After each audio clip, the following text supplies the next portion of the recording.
વિજય થયા છો શ્રેય કેવી રીતના કોના અપાય છે? વિજય થવા પાછળનો શ્રેય કોને આપવો છે?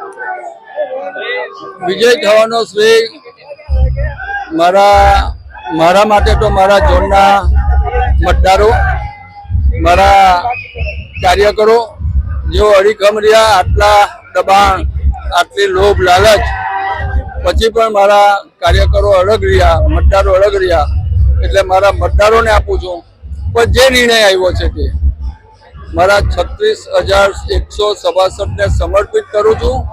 અને એમણે જે આજે રિઝલ્ટ આપ્યું છે એ બદલ મારે આવનારા 5 વર્ષમાં જે કહ્યું છે એ કરી બતાવવું પડશે અને એમને સંતોષ મળે એવો વહીવટ આપીને આજે જ અહીંયાથી જ ડંકાની ચોટ પર કહું છું કે 5 વર્ષ પછી હું હોઉં કે નહીં હોઉં, હું જેને સમર્થન આપા કે હું લડા તો મારી પેનલ જીતશે એવું કામ કરીને પરિવાર બતાવવાનો છે. અસીમભાઈ, વિરોધીઓના સુપ્રાસાદ થઈ ગયા છે, તે બાબતે આપનું શું મંતવ્ય? વિરોધીઓના તો નહીં, પણ જેઓ પરિવર્તનની અપેક્ષા રાખતા હતા. આ સંસ્થા, મેં તમને કહ્યું તેમ કે ચૂંટણીમાં મારી દશા મહાભારતના અર્જુન જેવી હતી. સામે પણ મારા હતા, આ પક્ષે પણ અમે જ હતા. એટલે એક જ પરિવારના લોકો સામે લડતા હતા. એટલે ખૂબ કપરી પરિસ્થિતિમાં ખૂબ સંયમથી હું લડતો હતો. પણ જ્યારે મારી સામે ખોટા આક્ષેપો કર્યા ત્યારે મારે આપના મીડિયા દ્વારા જવાબ આપવા પડ્યા. બાકી આ ચૂંટણીમાં એવો માહોલ જ નહીં ઉઠો, એક તરફી જ માહોલ ઉઠો. પણ એમણે મત મળે એમની ઉઠા એટલે પ્રજાને ગુમરાહ કરવા માટે જુદા જુદા નિવેદનો, લાગણીસભર ભાષણો કર્યા.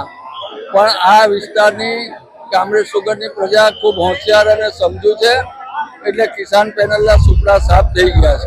અસીમભાઈ, પરિવર્તનની વાત વચ્ચે પુનરાવર્તન થયું છે, તે બાબતે શું સંદેશ જનતા જોવા આપનો? પુનરાવર્તન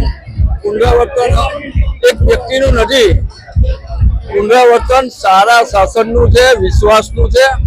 અને હું માનું છું કે ખેડૂતોને તમે સંતોષ આપો તો તમને ફરીવાર સત્તાની ગાડી આપે છે, એ પુરવાર થયું છે. આપણી સાથે હતા અશ્વિનભાઈ પટેલ, જેઓ પરિવર્તનને ચેલેન્જ કરીને પુનરાવર્તનને લાવ્યા છે. ત્યારે હવે કામરેજ સુગરની ફરીવાર સત્તા તેમના હાથે છે.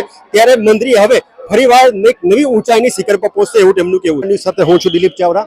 કામરેજ સુગરમાં હોપ ફેવરિટ ગણાતી એવી સંધિયર ઝોન બેઠક કે જ્યાં દર્શન નાયકના ટેકા સાથે વીએલ પટેલ કે જેઓએ અપક્ષ ઉમેદવારી કરી હતી, જ્યારે આજે તેઓ મત ગણતરીમાં 442 જેટલા રેકોર્ડ બ્રેક વખતે વિજેતા થયા. ત્યારે આપણે એમની પાસે જાણીએ કે વિજયનો શ્રેય કોને આપવા માંગે.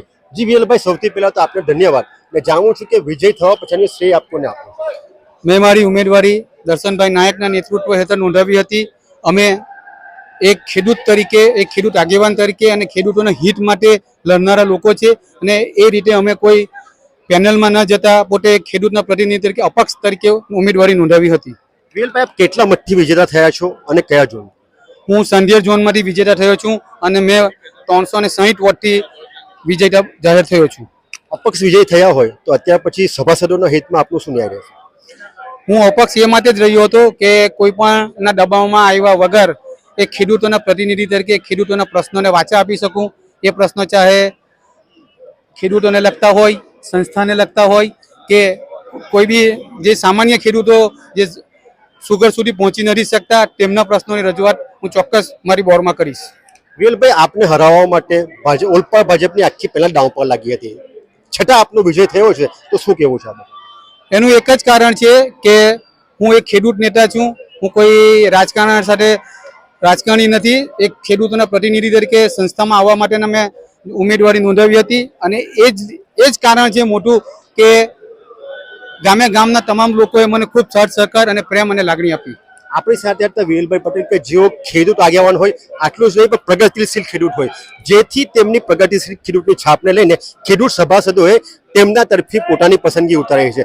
હવે તેઓ ખેડૂતોના મસીહા બનીને કામરેજ સુગરમાં ખેડૂતલક્ષી કામગીરી કરશે. સુગરની ચૂંટણીમાં મત ગણતરીમાં રિઝલ્ટો સામે આવતા છે. ત્યારે આપણી સાથે છે ઓલપાડ બેઠકથી વિજેતા થયેલા ઉમેદવાર. આપણે એમની પાસે જાણીએ કે વિજયનો શ્રેય કોના ફાયદા છે. સૌ પહેલા તો આપને શુભેચ્છા અને જાણવું છું કે વિજયનો શ્રેય આપ કોને આપવા માંગો? હું વિજયના શ્રેય મારા મતદારો અને અશ્વિનભાઈને પણ આપું છું કે જેમણે સભાસદોને વિશ્વાસ મૂકીને મને પણ એમની પેનલમાં લીધા અને જંગી બહુમતીથી મને વિજય કાઢ્યો છે. સુગરમાં વિજેતા થયા બાદ હવે સભાસદો અને મંત્રી વિશે તમારે શું માનવું છે?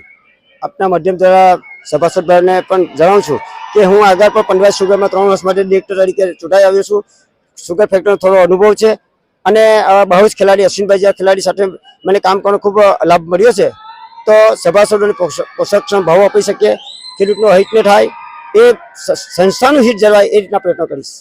આપણી સાથે અત્યારે કોરી પટેલ સમાજના યુવા સહકારી આગેવાન કે જેઓ ફરીવાર કામરેજ સુગરમાં વિજેતા થયા હોય ને હવે તેઓ ઉલપાડ તાલુકા તરફથી સમાજ અને ખેડૂતો પ્રત્યે કામરેજ સુગરમાં પોતાનું પ્રતિનિધિત્વ કરશે.